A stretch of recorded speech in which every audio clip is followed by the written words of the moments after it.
All right, today we're replacing the starter on a Mahindra 2516 tractor.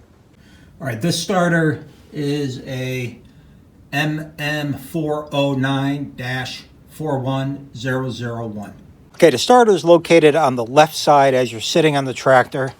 Here is the main body of the starter. Then you have the solenoid up top here. So the first thing we're going to do is disconnect the battery so that the wires going into it are cold.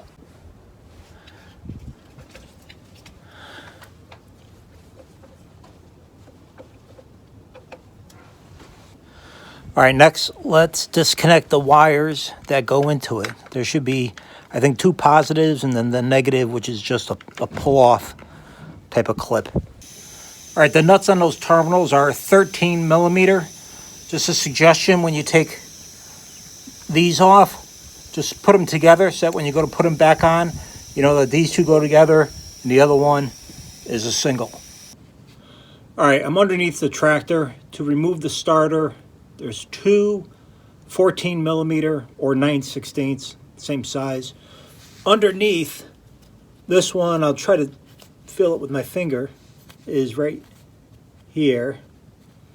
And then the one up top, I'll show you in a little. Here's the one up top. It goes right into the firewall. Take those two out and it should drop. I find that's going to be easier to get this third wire out because this third wire, it's impossible to get a wrench. So I'm thinking take the whole starter out, remove that, rewire it with the new starter, and then put the new starter in.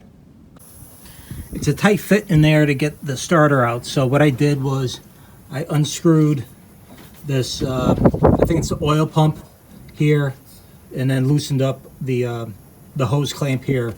And that wiggles this oil pipe out a little bit.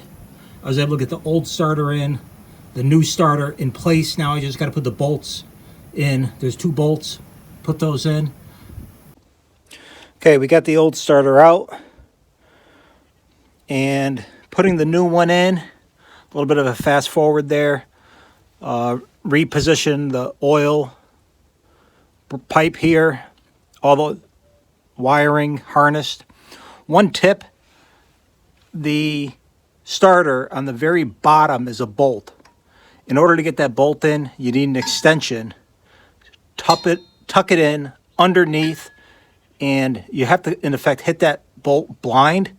And what I did was I had a pneumatic wrench that came right in this way here. It was just enough to fit the pneumatic wrench into the end of this extension to get that bolt in. I used the same to get it out also. I imagine there's an easier way to get to it if this tractor was on a lift and you didn't have all the hardware in place, but there's a way to do it. It just takes time. All right, that's the video for today. Hope that was helpful. If you have one of these Mahindra 2516 tractors, take care.